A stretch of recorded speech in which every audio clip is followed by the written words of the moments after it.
Good morning. I'm going to show you all today how to make your very own brow wash. So if you're in the beauty industry and you're a permanent cosmetic makeup artist, or you're a regular makeup artist and just need a soap to do a cleansing on your clients beforehand, if you're a permanent makeup artist and you need to use something during the procedure to get the pigment off, or if you've just had your brows done and you need an aftercare soap, I'm going to show you how to make your very own at home. I hope this helps. And I'm going to start with distilled water. So this is already poured in here. I just bought a gallon from the grocery store.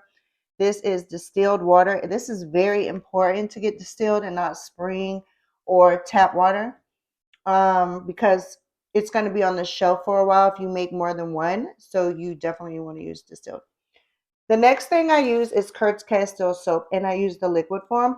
I love this in the brow form, I mean in the bar form, but this liquid is really good when you're making soaps. It is a Castile base. I love it.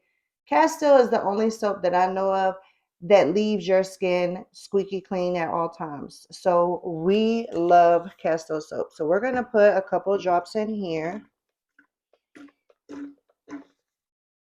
We don't want to make it too foamy, too sudsy, so that should be good. We'll check it in a minute as we go. The next thing is going to be grapeseed oil. This is very important because this is where your moisture will come from. This helps moisturize the skin and keep it clean. So we're going to take this off and we're going to put some grapeseed oil in. All right. Now, the next thing is going to be tea tree oil.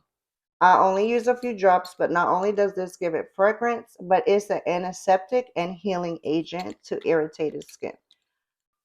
So now we're going to put the chop on and check the consistency of it. All right, just give it a little shaky shake. Now, normally, if I'm making like a big batch, I'm going to use like a big picture container, and I'm going to make a huge batch, and I'm going to make like 50 of these. But being that I'm showing you a demonstration, we went with something a little smaller. So we're Ooh, that smells wonderful.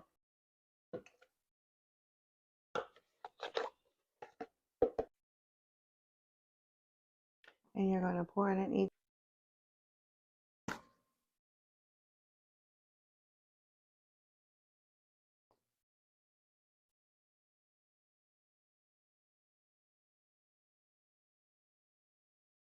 and it smells amazing.